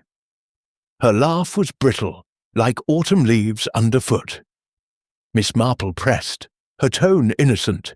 "Indeed. I heard a whisper of a suitor long ago, a fiancé stolen, perhaps. Eleanor was always the charmer." Amelia stopped abruptly by the bench, her face paling beneath her powder. "Stolen? That's a dramatic word, Miss Marple. It was a misunderstanding. Young love, you know, fickle. Eleanor and I were thick as thieves then, but she took what was mine. A ring, a promise. I forgave her, of course. Water under the bridge."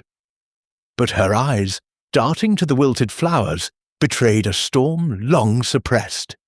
These blooms, they were her favourite, opening under the moon like secrets unfolding. She planted them after her husband's death, said they chased away the loneliness. Miss Marple nodded sympathetically, but her mind raced. The grudge, festering for decades, now voiced with unintended venom. "Forgiveness is a rare bloom," she said softly. "Not everyone can nurture it." As they resumed walking, Amelia's heel caught in the soft soil near the spill, leaving a pointed print, similar but not identical, to the vague one Miss Marple had noted. A near miss or deliberate avoidance. Their stroll led them to the potting shed, where Digby was repotting the affected moonflowers. Amelia paused, her composure cracking. Thomas, these were Eleanor's joy. She spoke of them endlessly, how they mirrored her life, beautiful yet ephemeral. Digby grunted, but Amelia continued almost to herself. She even joked once that they'd outlive us all, guarding her secrets like faithful sentinels. Miss Marple's ears pricked. Secrets guarded by flowers, perhaps the honey, the tea ritual, known intimately to old friends. As Amelia excused herself, citing a headache, Miss Marple lingered with Digby. "Miss Voss seems affected," she observed. "Aye," Digby replied, his hands deep in soil. "Heard 'em arguing the day before the supper. Voices carried from the garden. Something about old debts and what's rightfully mine. Thought it was about money, but who knows? The argument, a new thread confirming the grudge." Miss Marple thanked him and made her way back to the bench, where Perkins had returned with a forensic kit borrowed from the county police. Together they dusted for prints on the bench's arm, smudged, inconclusive, and measured the spill's radius. The tea was half drunk, Perkins noted. She sipped, then it tipped. Struggle, maybe? Or a deliberate spill to destroy evidence, Miss Marple countered. But the wilt tells us the poison acted fast, cyanide in the honey, stirred in earlier. Who knew her habit best? Not the nephew from London, nor the gardener busy with tools. The maid, perhaps, but her devotion seems genuine. The colonel, with his bluster? Or an old friend carrying grudges like hidden thorns? Perkins whistled. Narrowing it down, eh? That Voss woman, her prints on the honey jar. We shall see, Miss Marple said, her eyes on the horizon where Willow Grange stood. The footprint mystery nagged. It didn't match neatly, suggesting deception, overshoes perhaps, or a careful step. As noon approached, a telegram arrived for Miss Marple at the Manor, from her friend in London, confirming Amelia Voss's recent inquiries into cyanide. Ostensibly for a novel she was writing, but suspicious nonetheless. Back at Clara's for luncheon, Miss Marple savoured her shepherd's pie, her mind weaving the clues. The moonflower's wilt was the linchpin, revealing the spill and pointing to intimate knowledge. Amelia's slip-up, the argument overheard, the pointed heel, suspects narrowing like a funnel. Reginald's debts seemed petty now. Digby's temper, redirected.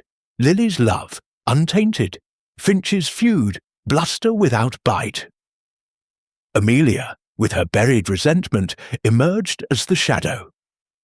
The memories these flowers hold, Miss Marple confided to Clara over tea, are like poison ivy, beautiful from afar, but touching them burns.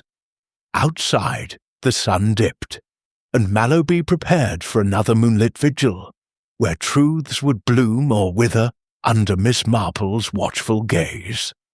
Chapter 8. Narrowing the Field. The twilight draped Mallowby in a velvet hush, the village settling into the quiet rhythms of evening, as lamplights flickered behind cottage windows, and the distant bark of a dog punctuated the stillness.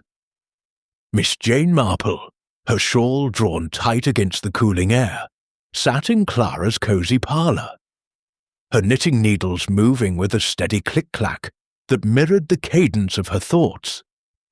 The fire crackled, casting dancing shadows on the walls, but her mind was elsewhere, rooted in the moonlit garden of Hargrove Manor, where Eleanor Hargrove's life had ended, and a web of secrets had begun to unravel. The clues she had gathered, the wilted moonflowers, the smudged honey jar, the tweed scrap, the empty vial, and Amelia Voss's unguarded revelation of a decades-old grudge, were like scattered beads, waiting for her deft hands to string them into a coherent pattern. This evening, Miss Marple had accepted an invitation to a bridge game at the vicarage, a social ritual that promised more than cards. In Mallowby, as in her own St. Mary Mead, bridge tables were hotbeds of gossip and unguarded moments, where players revealed as much in their bids as in their banter. She tucked her knitting into her bag, alongside the petal, vial and tweed scrap, and set out, her sensible shoes tapping a determined rhythm on the cobblestones.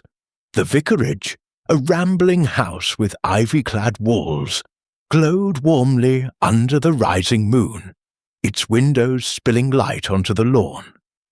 Inside, the air was thick with the scent of beeswax candles and Mrs. Thorne's homemade gingerbread, a comforting counterpoint to the village's unease. The bridge party was a small affair. The vicar, Reverend Silas Thorne, with his scholarly stoop and ink-stained fingers. His wife, Mrs. Agnes Thorne, a bustling woman with a penchant for matchmaking. Colonel Bertram Finch, his moustache freshly waxed, and Miss Amelia Voss, who had arrived with a brittle smile and a silk scarf that seemed more shield than accessory. Miss Marple, partnered with the vicar, took her seat, her eyes as sharp as the ace of spades, noting every glance and gesture. "Such a sad time for Mallowby," Mrs. Thorne said, dealing the cards with practised ease. "Poor Eleanor, cut down in her prime. I hear the police are stumped, Colonel. Any thoughts from your military mind?" Finch snorted, sorting his hand. "Police! Bumbling lot, if you ask me.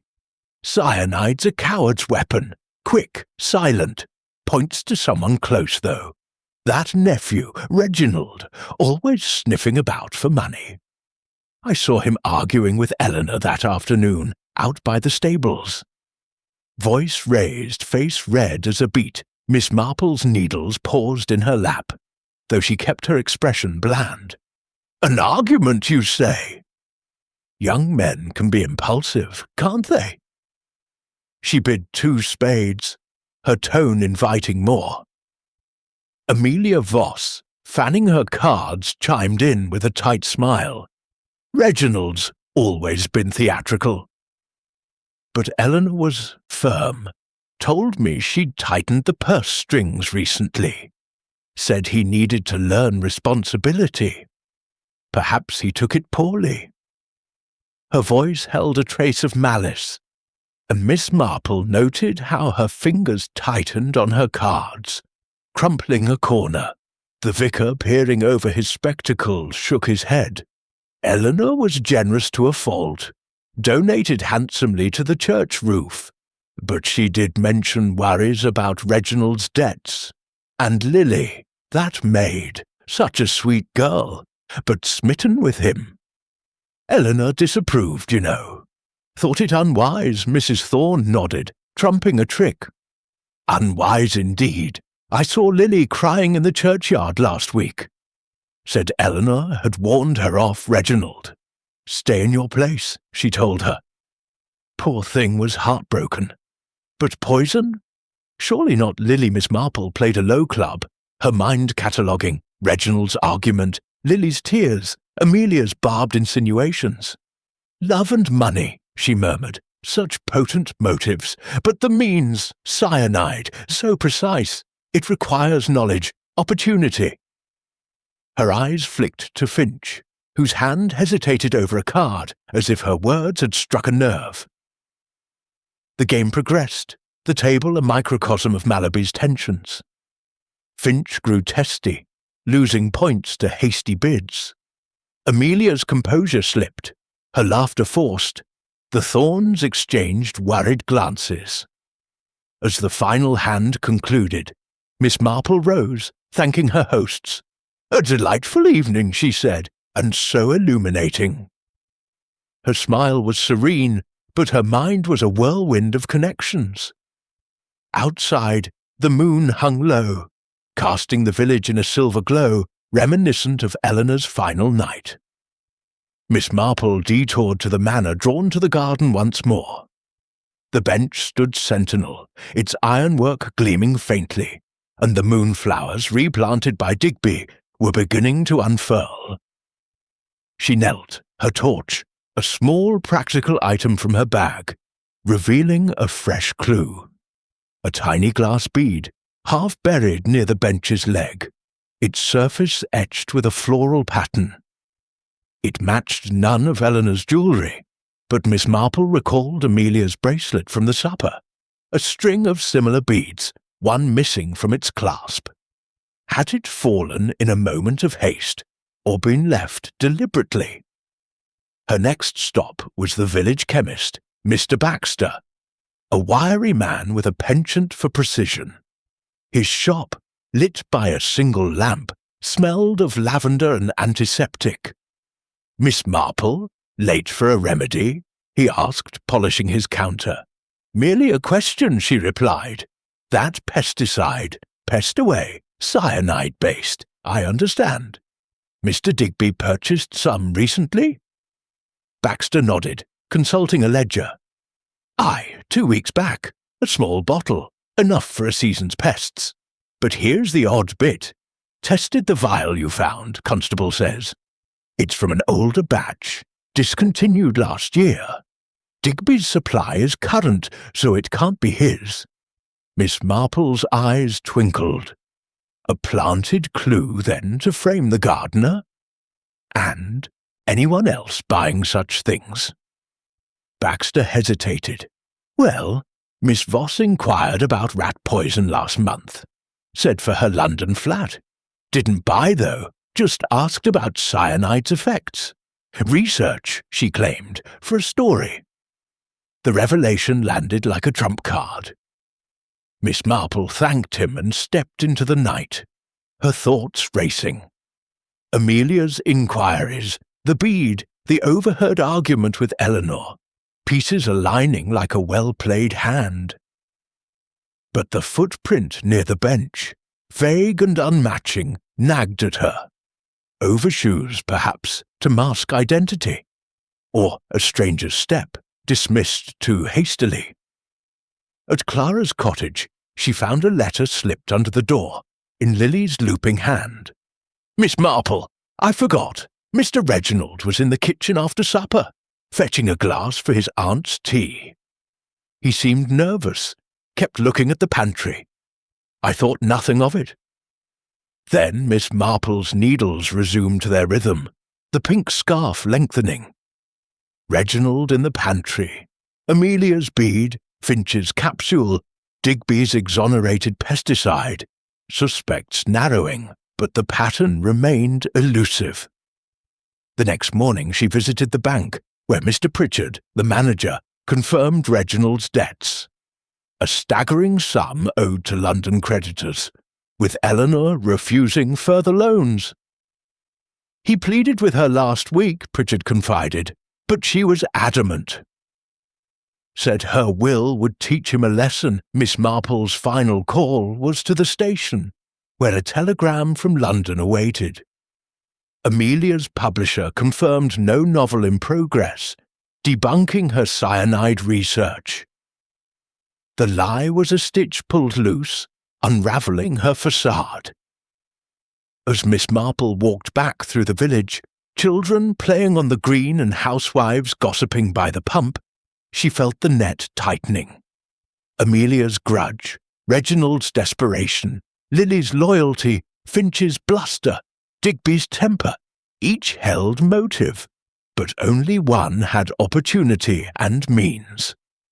By the church, she paused watching the moonflowers in the vicarage garden, planted as a tribute to Eleanor. Their delicate petals reminded her of a case in St. Mary Mead, where a scorned friend had poisoned a rival's wine. "The heart," she murmured, "is a fragile bloom, easily bruised." Clara, meeting her at the gate, asked, "Any closer, Aunt Jane?" "Very close, my dear," Miss Marple replied, her eyes bright. "It's like a bridge game. One must watch not just the cards played, but those held back." The bead, the lie, the spill, Amelia Voss loomed large, but the footprint suggested a second hand. Had she an accomplice, or was it a clever misdirection? As night fell, Mallowby's lamps glowed, and the moon rose, casting shadows that danced like suspects in a lineup. Miss Marple settled by the fire, her knitting a steady counterpoint to the ticking clock. The field was narrowing, but the final trick remained unplayed. Hidden in the ordinary, a bead, a glance, a cup of poisoned tea. Tomorrow, she resolved, would bring the gathering storm, and Mallowby's secrets would bloom under the moon's unyielding gaze. Chapter 9. The Gathering Storm. The evening sky over Mallowby hung heavy with the promise of rain, clouds gathering like conspirators above the thatched roofs and ancient spires. Inside Hargrove Manor, the drawing-room glowed with the soft light of oil lamps, their flickering flames casting restless shadows on the chintz sofas and mahogany bookcases. The air was thick with tension, as if the very walls sensed the climax of the drama unfolding within. Miss Jane Marple, her white curls neatly pinned and her knitting bag at her side, had orchestrated this gathering with the precision of a conductor summoning a symphony. She had requested the presence of all those who had dined under the moonlit pergola on that fatal night, under the guise of discussing the estate's future. In truth, she intended to lay bare the murderer's heart, for the clues, the wilted moonflowers, the smudged honey jar, the tweed scrap, the cyanide vial, the etched glass bead, and Amelia Voss's bitter confession, had woven a pattern too clear to ignore. The room was a study in contrasts. Reginald Hargrove lounged by the window, his cigarette case gleaming in the lamplight, his eyes darting like a cornered fox. Mr. Thomas Digby stood near the fireplace, his gardener's hands clasped tightly, soil still clinging to his cuffs. Lily Parsons hovered by the tea tray, her auburn curls trembling as she poured with unsteady hands. Colonel Bertram Finch sat ramrod straight, his moustache quivering with suppressed indignation, and Miss Amelia Voss, her silk scarf knotted tightly, perched on the settee, her face a mask of brittle composure. Constable Perkins lingered by the door, his notebook poised, while Clara Emmett, invited for moral support, sat quietly in a corner, her eyes wide with anticipation. Miss Marple rose, her slight figure commanding the room with the quiet authority of one who saw beyond facades. "Thank you all for coming," she began, her voice as gentle as a summer breeze, yet carrying a steel that silenced the room. "Mrs. Hargrove's death has cast a shadow over Mallowby, and it is time we brought light to it. The murderer, I believe, is among us." A collective gasp rippled through the room. Reginald stubbed out his cigarette with a shaky hand. "Preposterous!" he snapped, though his voice cracked. "Aunt Ellie was beloved." "Who'd do such a thing?" Miss Marple's eyes twinkled, but her smile was absent. "Love, Mr. Hargrove, can breed resentment as easily as devotion, and money, well, that's a motive older than these hills. Let us consider the facts." She paced slowly, her hands clasped as if unravelling a skein of wool. "Eleanor died of cyanide poisoning, administered in her chamomile tea, sweetened with her beloved wild honey. The poison acted swiftly between 10 and 11 that night as her guests departed. The bishop moonflowers by her bench, delicate as they are, wilted from a spill, not dew, but the poisoned tea itself, tipped perhaps in haste or struggle. Digby shifted, his boots scuffing the rug. "Them flowers, I replanted 'em, miss. Didn't see no spill till you pointed it out." "Precisely," Miss Marple said, her gaze sweeping the room.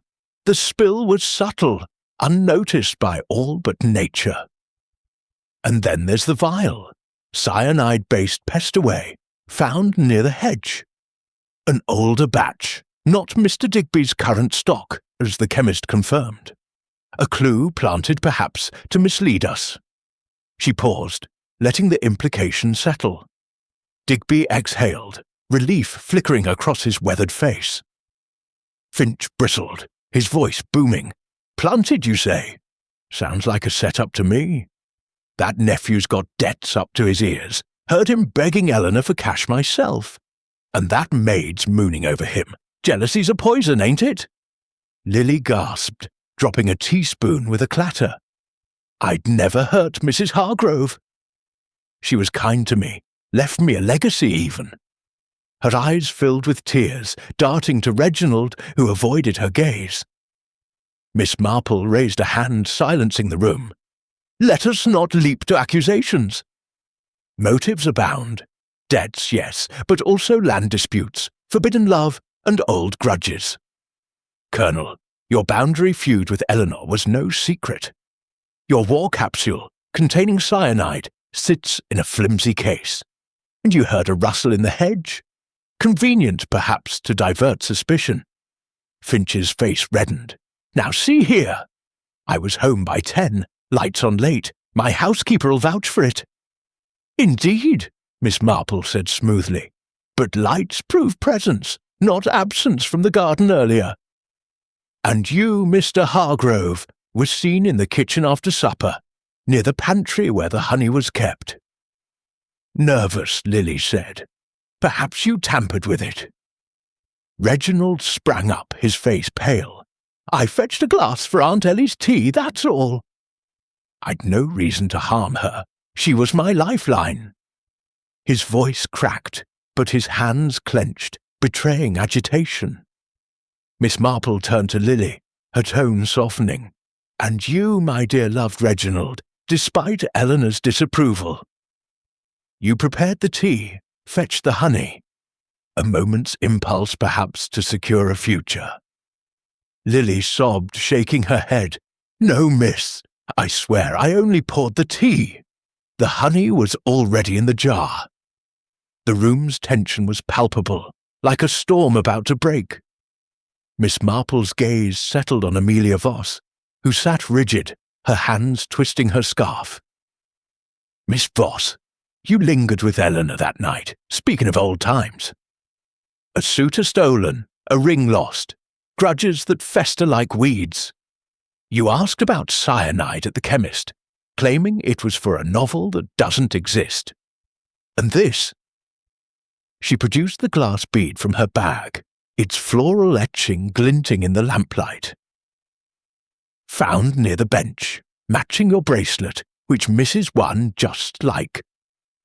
It Amelia's composure shattered, her voice shrill. A bead? Anyone could lose such a trifle. And my inquiries, mere curiosity. Eleanor was my friend. But her eyes betrayed panic, and the room turned to her, sensing blood in the water. Miss Marple stepped forward, her voice calm but relentless. The murderer knew Eleanor's habits, her nightly tea, her wild honey. The pantry was your stage, Miss Voss. You were there before the tea was made, claiming to seek sugar. But the jar tells another story.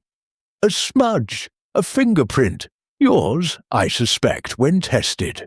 The cyanide, likely from an old source, perhaps even the Colonel's capsule, was stirred into the honey earlier that day, ensuring Eleanor's death under the moon's gaze. The bead fell in your haste, the spill from her cup sealed the flower's fate, and the vial was your misdirection, pointing to Digby. Amelia rose, her face ashen, her scarf falling to the floor. This is outrageous! You've no proof! But her voice trembled, and her hands shook, betraying her. Miss Marple's eyes softened, but her resolve held firm. Proof is in the pattern, my dear. You spoke of old debts, of Eleanor taking what was yours. That night, you saw your chance, revenge dressed as a friendly chat. You lingered, ensured she drank, then slipped away, leaving the garden to tell its tale. The room was silent, save for Lily's stifled sobs. Amelia's shoulders slumped, and she sank back onto the settee, her voice a whisper. She took him, my Charles, my future. All those years, her happiness mocked me. I couldn't bear it. The honey was so simple. She never suspected.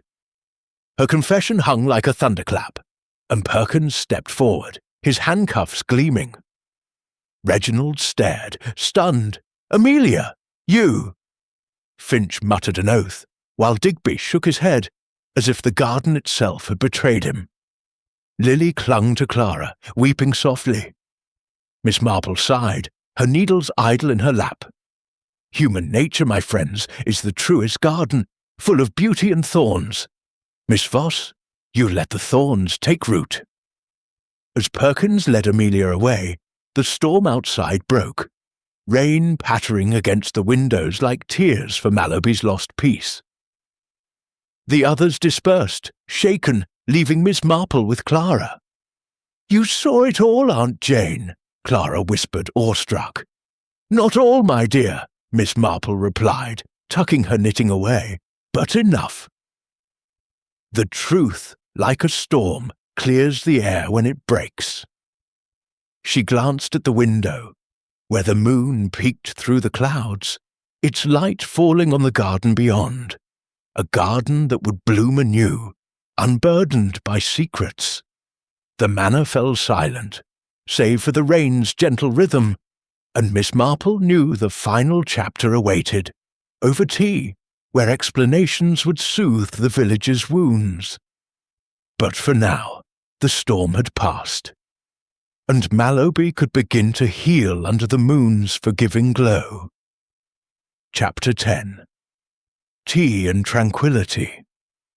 The morning sun, broke through the clouds over Mallowby, bathing the village in a soft golden light that seemed to promise renewal after the storm of revelation. Clara Emmett's cottage, with its thatched roof and rose-covered trellis, hummed with the gentle bustle of domesticity, the clatter of china, the hiss of a kettle, and the comforting aroma of freshly baked scones. Miss Jane Marple, her white curls neatly pinned and her knitting bag resting by her chair, sat at the kitchen table, a pot of Darjeeling steaming before her. The village was still reeling from Amelia Voss's confession the previous evening, but the air felt lighter, as if the truth had swept away the fog of suspicion. Today, Miss Marple had invited the key players, Reginald Hargrove, Mr. Thomas Digby, Lily Parsons, and Colonel Bertram Finch, to join her for morning tea, ostensibly to mourn Eleanor Hargrove, but in truth to weave the final threads of the mystery into a coherent tapestry for their understanding. The parlour was a cosy haven, its chintz curtains framing a view of the village green, where children played and housewives gossiped, their voices a distant murmur. The table was set with Clara's best bone china, the cups adorned with delicate rose patterns. And a plate of scones, golden and warm, sat beside a jar of strawberry jam. Miss Marple, in her familiar grey wool and a brooch that glinted with quiet elegance, presided with the serene authority of one who had unravelled a knot others could scarcely see. As her guests arrived, their faces a mix of relief, curiosity, and lingering unease, she greeted them with a smile that promised clarity. "Dear friends," she began, pouring tea with a steady hand, "Mallowby has endured a terrible shock, but the truth, like a good cup of tea, brings comfort when it's served. Let us reflect on poor Mrs. Hargrove's passing, and lay the matter to rest. Reginald, his linen suit less rumpled than before, but his eyes still shadowed, accepted a cup with a nod. I still can't fathom it, Miss Marple. Amelia, of all people, my aunt's oldest friend." His voice held a mix of disbelief and guilt, perhaps for his own suspected role. Lily, her auburn curls tamed under a neat cap, sat close to Clara, her hands folded tightly. "She was so kind to me," she murmured, her eyes misty. "I'd never have thought Miss Voss capable of such a thing." Digby, his gardener's hands scrubbed but still bearing traces of soil, grunted from his chair. "Them moonflowers knew more than we did, miss." Wilted like they was grieving for Mrs. H. Colonel Finch, his moustache less bristly today, sipped his tea with a frown. "Damned sneaky business, Poison! But you saw through it, Miss Marple. How'd you do it?" Miss Marple's eyes twinkled as she spread jam on a scone, her movements deliberate. "It's all in the observing, Colonel. The smallest things, a petal, a smudge, a word, tell the story if one listens. Let me explain, for it's only fair you understand how Eleanor's garden revealed her killer." She leaned back, her voice soft but commanding, drawing them into the narrative like a storyteller by a winter fire. Eleanor died of cyanide, slipped into her chamomile tea via the wild honey she so loved. The poison was swift, acting within minutes as she sat on her bench, the moonflowers blooming around her. But those flowers, delicate as they are, betrayed the deed. Their petals, wilted and scorched, showed a spill, not of dew, but of the poisoned tea, tipped from her cup in her final moments. This told me the act was intimate, requiring knowledge of her nightly ritual. She paused, sipping her tea, letting the room absorb her words. The vial of pest away, found near the hedge seemed to point to Mr. Digby. But the chemist confirmed it was an older batch, not his current stock, a clue planted to mislead. Your devotion to the gardens, Mr. Digby, and your distress at the wilted blooms spoke of loyalty, not guilt. Digby nodded, his shoulders relaxing. Told you, miss, them flowers was my pride, same as hers. Miss Marple continued, her needles emerging to click softly, a soothing counterpoint. The honey jar in the pantry bore a smudge, a fingerprint likely Amelia's, as she was seen there before the tea was prepared, claiming to seek sugar. Lily, you confirmed this, though you thought little of it at the time. Your love for Reginald and Eleanor's disapproval made you a suspect, but your tears were genuine, your legacy a testament to her kindness. Lily flushed, glancing at Reginald, who offered a small, reassuring smile. I'd never harm her, she whispered.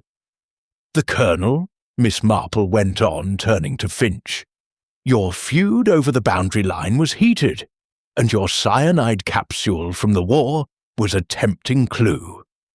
But your bluster, though fierce, lacked the subtlety of poison. The tweed scrap I found near the fence suggested a presence, but it was too conveniently placed. A distraction, perhaps, like the rustle you heard. Finch harumphed, but his eyes held grudging respect. Fair enough. I'd have used a rifle, not poison. Miss Marple's gaze settled on Reginald. And you, Mr. Hargrove, with your debts and that argument overheard by the stables, seemed a likely candidate. Your presence in the kitchen, fetching a glass, raised questions. But your reliance on Eleanor's wealth was your lifeline, not your motive. The Will's codicil, demanding a prudent marriage, stung, but it didn't drive you to murder. Reginald exhaled, his hands unclenching. I loved her, in my way. She was family. Miss Marple nodded, her eyes softening, which brings us to Miss Voss. Amelia's grudge was old, rooted in a stolen love from their youth, a fiancé lost to Eleanor's charm. She spoke of it with bitterness, masked as nostalgia. Her inquiries about cyanide, her presence in the pantry, the bead from her bracelet found near the Ishtar bench, these were threads too tight to ignore. She stirred the poison into the honey earlier that day, knowing Eleanor's habit.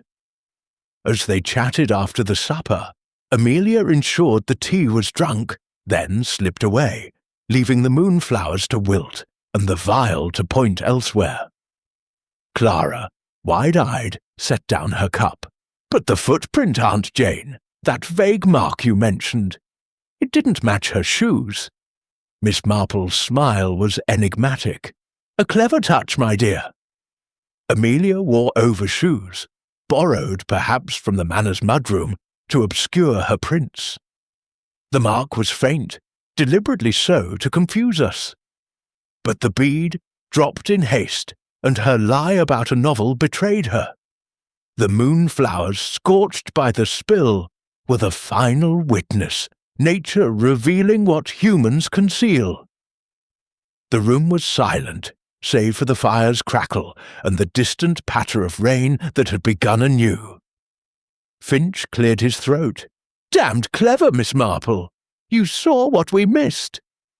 It's the little things, she replied, her needles clicking. Like my friend Mrs. Bantry's roses. Beautiful, but their thorns prick if you're careless. Human nature is much the same, Lily. Emboldened, spoke up.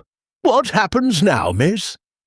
The manor, the village, will we ever be the same? Miss Marple patted her hand. Time heals, my dear. The manor will pass to Mr. Hargrove, with its burdens and blessings. The gardens will bloom again, thanks to Mr. Digby's care. And you, Lily, have a future to build, perhaps with wiser choices. She glanced at Reginald, who blushed faintly. Finch raised his cup. To Eleanor, then, and to you, Miss Marple, for setting us right, they toasted. The clink of china, a quiet requiem. As the guests departed, their steps lighter, Miss Marple lingered with Clara, watching the rain streak the windows. "It's done, Aunt Jane," Clara said softly. "You've mended Mallowby." "Not mended, my dear," Miss Marple corrected, tucking her knitting away. "Merely tidied, like a tangled skein." The heart mends itself, given time and truth. Outside, the moon peeked through the clouds, its light falling on the manor's garden, where new moonflowers planted by Digby waited to bloom. The village settled into its evening routines, the storm's echoes fading. Miss Marple sipped the last of her tea, her mind already drifting to St. Mary Mead, where other mysteries surely awaited. "Like a good garden," she murmured, "life grows anew, but one must always watch for weeds."